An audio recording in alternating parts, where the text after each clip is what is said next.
Hey guys, this is Varsha and welcome to VSP classes. Hindi pedagogy का जो test series का एक क्रम चल रहा था, आज उसको ही हम कंटिन्यू कर रहे हैं। और हिंदी पेडागोजी टेस्ट सीरीज़ के क्रम में आज हम चर्चा करेंगे सेट 9 पे। और सेट 9 का हमारा जो आज का टॉपिक है वो बहुत ही इम्पॉर्टेंट है, जो कि निदानात्मक और उपचारात्मक शिक्षण यानी कि डायग्नोस्टिक एंड रेमेडियल टीचिंग क्या होती है, इससे जो 20 मोस्ट इम्पॉर्टेंट क्वेश्चन बन के आते हैं उन पे आज हम डिस्कस करेंगे। देखिए, ये ऐसा क्वेश्चन है, ये किसी न किसी एग्जाम में पूछा हुआ है, तो वीडियो को पूरा देखिएगा और ये 20 क्वेश्चन का जो सेट है वो जरूर करिएगा और लास्ट में कमेंट सेक्शन में जरूर बताइएगा कि आपके कितने क्वेश्चन सही हुए हैं।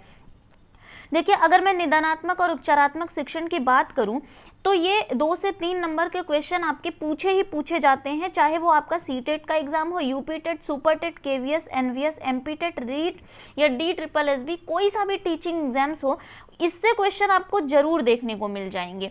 इवन आपके ये क्या होते हैं, ये बहुत कॉमन सा टॉपिक होता है जो आपको सीडीपी, हिंदी, मैथ्स, ईवीएस हर जगह आपको मिलना ही मिलना है। निदानात्मक और उपचारात्मक शिक्षण तो बहुत ही इंपॉर्टेंट टॉपिक है।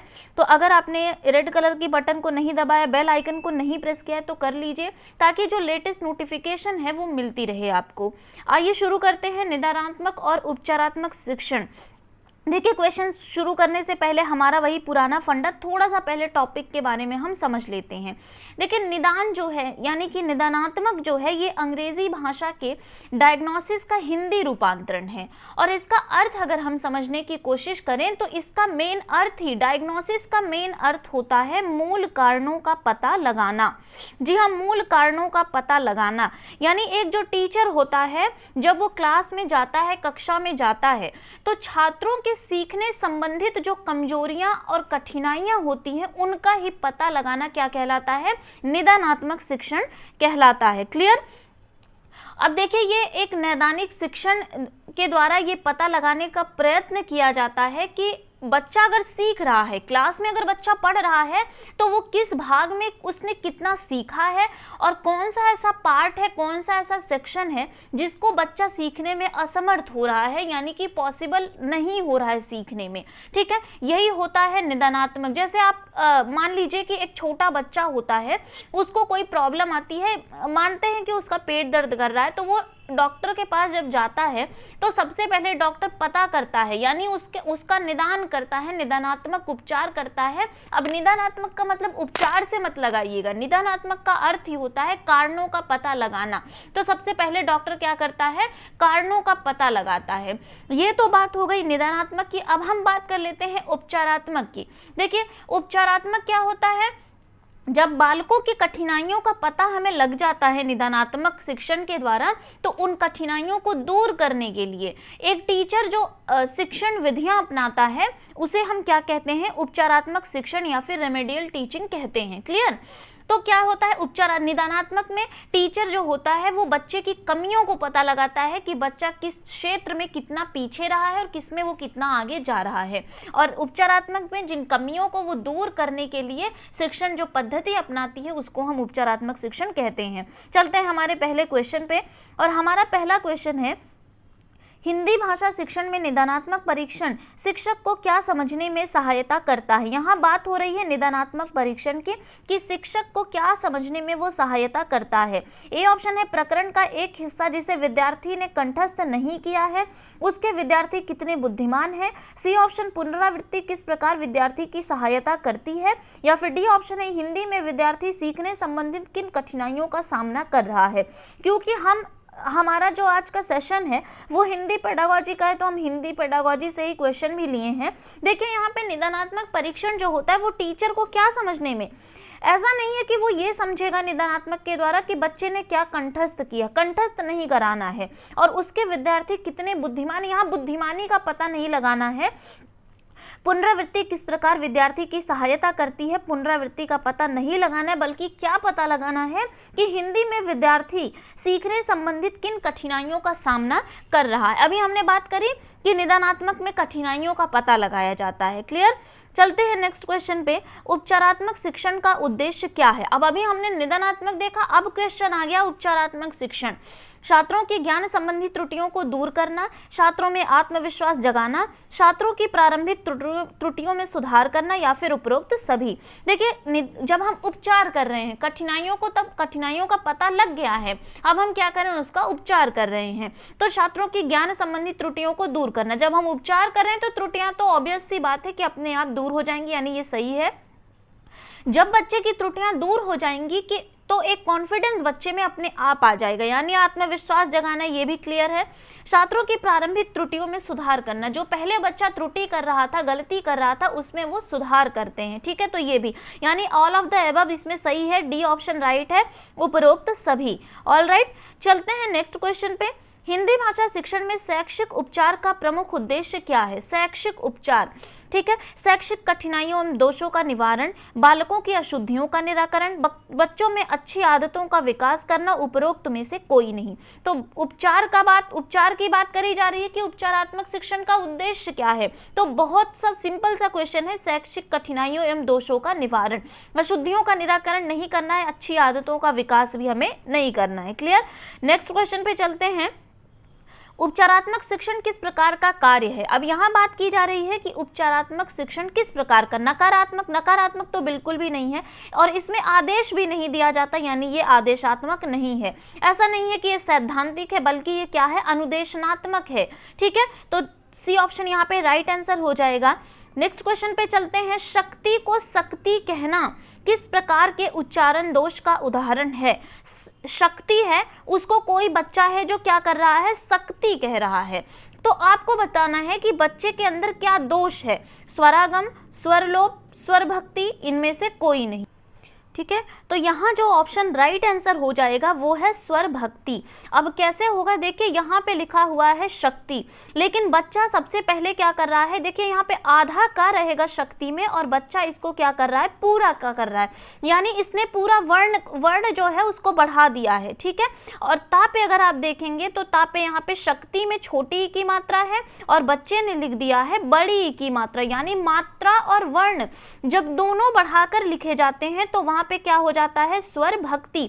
जैसे एक और एग्जांपल देखिएगा, जैसे है श्री, तो जो स्वर भक्ति उच्चारण दोष जिस बच्चे के अंदर होगा तो वो श्री को कैसे लिखेगा, सिरी, ठीक है। यानी उसने सा बढ़ा दिया, वर्ण भी बढ़ा दिया और मात्रा भी बढ़ा दी। क्लियर। तो स्वर भक्ति में क्या होता है, वर्ण और मात्रा दोनों बढ़ जाती है। और अगर हम और ऑप्शन की बात करें, स्वर लोप में देखिए क्या होता है, स्वरों का लोप हो जाता है, ठीक है। स्वर लोप में क्या होता है, स्वरों का लोप हो जाता है। जैसे एक वर्ण, ये शब्द है क्षत्रिय, ठीक है। अब क्षत्रिय है तो इसको जो है, जो स्वर लोप वाले बच्चे होंगे वो क्या लिखेंगे, क्षत्रि, ठीक है। अब इसमें देखिए, इसमें क्या हो गया, स्वरों का लोप हो गया, यानी कि ये स्वर लोप है। एक और ऑप्शन आपका बचता है स्वरागम। स्वरागम में क्या होता है कि स्वरों की वृद्धि हो जाती है, ठीक है। स्वरों की जब वृद्धि कैसे होती है ये देख लीजिए। जैसे आपका एक शब्द है स्नान, बहुत इंपॉर्टेंट है ये, स्नान है, तो स्नान को जो स्वरागम के बच्चे होंगे वो लिखेंगे स्नान, यानी कि आ जो है स्वर है ना, तो यहाँ स्वर जो है बढ़ जाएंगे, स्वरों की इसमें वृद्धि हो गई, यानी कि यहाँ पे आ लिख दिया गया, स्वर को बढ़ा दिया गया। क्लियर। तो उम्मीद करते हैं आपको जो उच्चारण दोष हैं, स्वरागम, स्वरलोप और स्वर भक्ति, ये बहुत ही अच्छे से समझ में आए होंगे, और ये बहुत ही इंपॉर्टेंट है। उच्चारण दोष से पेडागोजी में एक क्वेश्चन जरूर पूछा जाता है। क्लियर। तो शक्ति को अगर बच्चा शक्ति बोल रहा है, यानी कि स्वर भक्ति वहां पे हो रही है। क्लियर। नेक्स्ट क्वेश्चन पे चलते हैं। हिंदी भाषा शिक्षण में निदानात्मक परीक्षण का उद्देश्य क्या है? कमजोरियों को दूर करना, कमजोरियों का पता लगाना, उपचारात्मक सुझाव देना, उपरोक्त सभी। यहाँ आपको बताना है कि निदानात्मक परीक्षण का उद्देश्य क्या है। उद्देश्य कमजोरियों को दूर करना, अगर हम समझ जाएंगे कमजोरियों को तो उसको दूर करेंगे, यानी उद्देश्य में ये भी आ गया। कमजोरियों का पता लगाना, ये भी, उपचारात्मक सुझाव देना, यह भी है, यानी डी ऑप्शन राइट आंसर हो जाएगा, ये सभी। नेक्स्ट क्वेश्चन है, छात्रों को उपचारात्मक शिक्षण प्रदान करने की सबसे सुगम विधि क्या है? उपचारात्मक शिक्षण छात्रों को प्रदान करना है, ठीक है। तो इसमें आपको बताना है कि सबसे सुगम विधि क्या है। प्रत्येक छात्र के अधिगम संबंधी दोषों का व्यक्तिगत रूप से अध्ययन कर उन्हें दूर ना करना। ध्यान दीजिएगा, यहाँ पे ना लिखा हुआ है और आपको बताना है उपचारात्मक शिक्षण प्रदान करने की सुगम विधि, यानी ए ऑप्शन आपका राइट नहीं होगा। छात्रों के व्यक्तिगत विभिन्नताओं के आधार पर उन्हें विभिन्न समूहों में विभाजित करके उनके लिए शिक्षण की व्यवस्था करना। हमें बच्चे को अलग अलग नहीं करना है, ठीक है। बार बार ये फोकस किया जाता है कि बच्चे को साथ लेकर, एनसीएफ ने बोला है कि समावेशी कक्षा चलानी चाहिए, ठीक है, यानी कि सबको साथ लेकर, किसी को विभक्त नहीं करना। ये भी क्लियर नहीं होगा। सी ऑप्शन यहाँ राइट आंसर हो जाएगा, छात्रों के अधिगम संबंधी दोषों एवं कमजोरियों का निदान करना, ठीक है। यानी कि जब हम उपचार कब करते हैं, जब उसके दोषों एवं कमजोरियों का हम निदान करते हैं, यानी कि दूर करते हैं। क्लियर, और उपरोक्त सभी नहीं होगा, तो सी ऑप्शन यहाँ पे राइट आंसर। नेक्स्ट क्वेश्चन है हमारा, उपचारात्मक कार्य होना चाहिए, यानी कि जो रेमेडियल टीचिंग है वो कब होनी चाहिए? वर्ष में 3 बार, वर्ष में 5 बार, प्रत्येक माह या फिर प्रत्येक पाठ की समाप्ति पर। देखिए, एक टीचर जो है वो, उसको क्या करना है, बच्चे को समझना है। और समझेगा कब बच्चा? 3 वर्ष में नहीं समझ पाएगा, 5 बार भी नहीं, 3 बार भी नहीं, प्रत्येक माह भी नहीं, बल्कि प्रत्येक पाठ के समाप्ति पर। जब एक पाठ खत्म हो जाता है, उसी में टीचर को समझना है कि बच्चे ने इस पाठ में कितना सीखा और कितना, कौन सा अंश इससे छूट गया है, यानी ये पीछे रह जा रहा है। Clear, D option right answer हो जाएगा। नेक्स्ट क्वेश्चन है, उपचारात्मक शिक्षण की सफलता किस पर निर्भर करती है? समस्याओं के कारणों की सही पहचान पर, समय या अवधि पर, भाषिक नियमों के ज्ञान पर, उपचारात्मक शिक्षण की सामग्री पर। देखिए, उपचारात्मक शिक्षण की बात करी जा रही है तो समस्याओं के कारणों की सही पहचान पर, ए ऑप्शन ही आपका राइट आंसर हो जाएगा, क्योंकि समय व अवधि का कोई लेना देना नहीं है, भाषिक नियम नहीं बनाने हैं, उपचारात्मक शिक्षण की सामग्री पर कोई विशेष ध्यान नहीं देना है। A option right answer. Clear. Next question है, कक्षा में कुछ बच्चे गलत वर्तनी का प्रयोग करते हुए लिखते हैं, आप उन्हें क्या करेंगे? शब्दों को 10 से 20 बार सही तरीके से लिखने के लिए कहेंगे। इसे एक सहज और स्वाभाविक प्रक्रिया मानते हुए कक्षा में प्रिंट समृद्ध का निर्माण करेंगे। बच्चों को उनकी त्रुटियों का अभ्यास कराएंगे। गलत वर्तनी वाले शब्दों पर लाल स्याही से क्रॉस का निशान लगा देंगे, यानी क्रॉस लगा देंगे। क्लियर। अब यहाँ आपको बताना है, बच्चे अगर गलत वर्तनी का प्रयोग करते हुए लिखते हैं तो आप क्या करेंगे?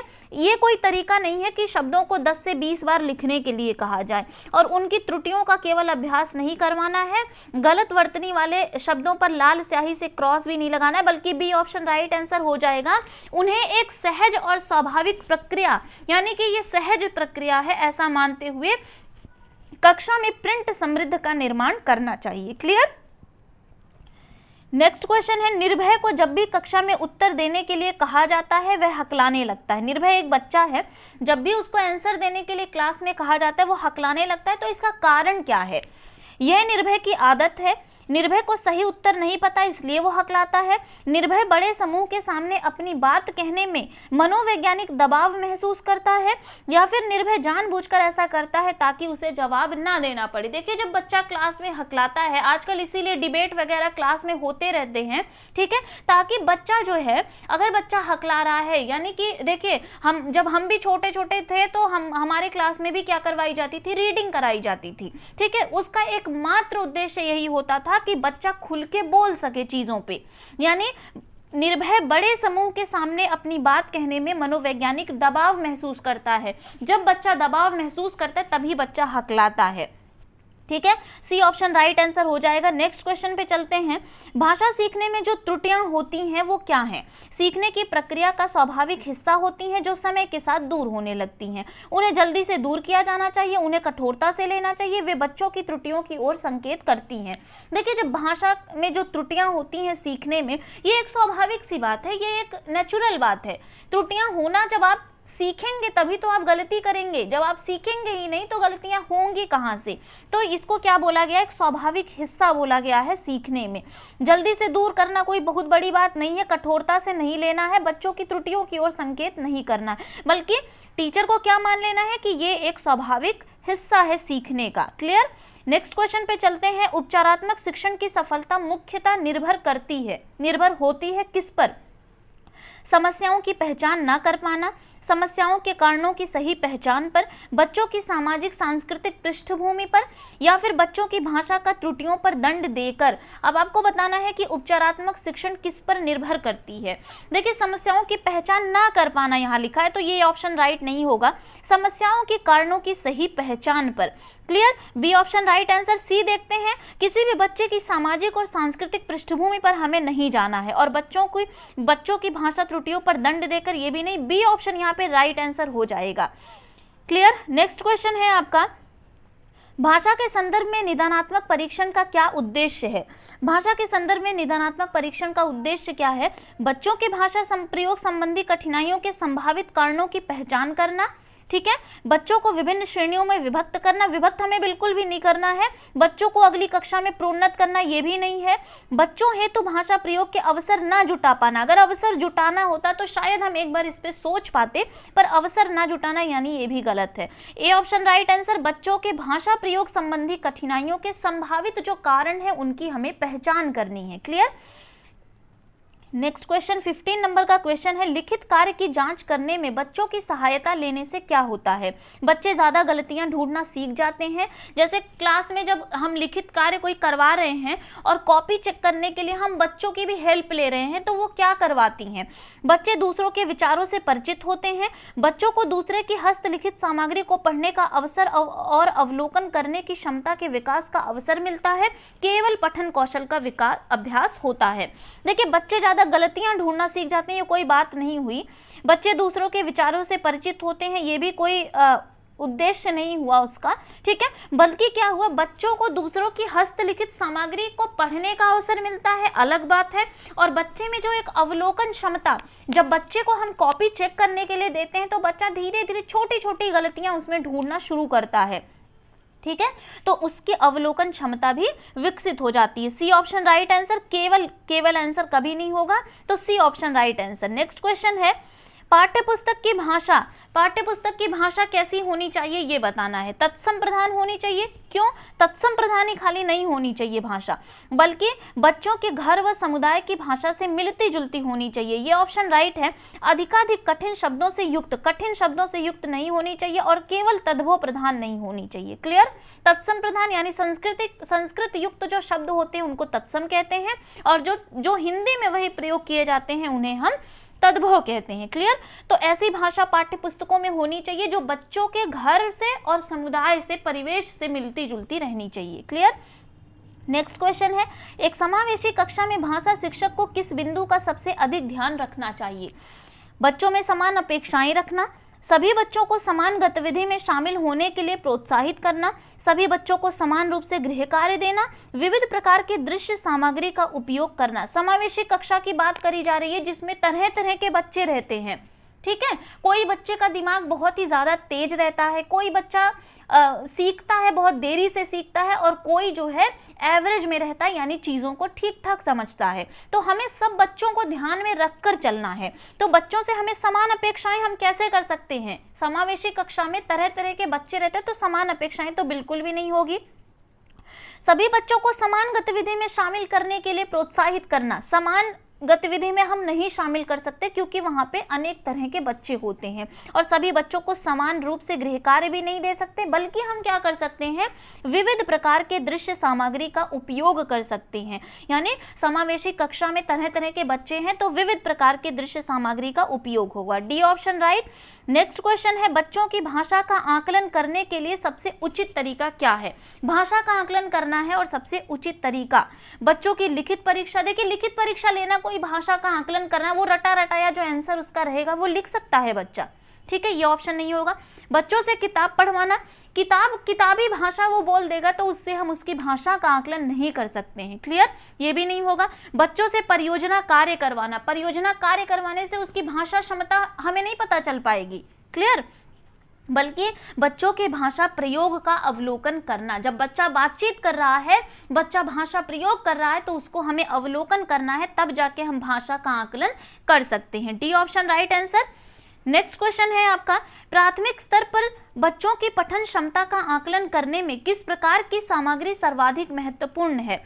पाठ्यपुस्तक, औपचारिक पत्र, आतंकवाद पर आधारित निबंध, बाल साहित्य की कोई संवादात्मक कहानी। प्राथमिक स्तर यानी 1 to 5th के बच्चों की बात यहाँ पे करी जा रही है कि उनके पठन क्षमता का आकलन करने के लिए कौन सी सामग्री सर्वाधिक महत्वपूर्ण है। अब जब बच्चा 1 to 5th का है तो वो छोटा ही तो होगा, तो आतंकवाद पर तो निबंध बिल्कुल भी नहीं लिख सकता, ये तो सबसे पहले डरा देने वाली बात है। ठीक है, पाठ्य पुस्तक से भी छोटा बच्चा है तो उसको पाठ्य पुस्तक ज्यादा समझ में नहीं आएगा, औपचारिक पत्र तो बिल्कुल भी नहीं, उसका दूर दूर तक लेना देना ही नहीं, बल्कि क्या है, बाल साहित्य की कोई संवादात्मक कहानी, यानी छोटा बच्चा है तो कहानी और कविताओं के माध्यम से ही वो ज़्यादा समझ पाएगा। और हमें जो है भाषा का, उसकी पठन क्षमता का आकलन करने के लिए बाल साहित्य की कोई कहानी पढ़वानी है। डी ऑप्शन राइट आंसर हो जाएगा। चलते हैं आज के लास्ट क्वेश्चन पे। अपने विद्यार्थियों के भाषा संबंधी क्रमिक विकास का आकलन करने के लिए आपकी निर्भरता मुख्य रूप से किस पर है। ठीक है, भाषा संबंधी क्रमिक विकास का आकलन बहुत ही इंपॉर्टेंट है, बहुत ज्यादा इंपॉर्टेंट है, ध्यान से सुनिएगा।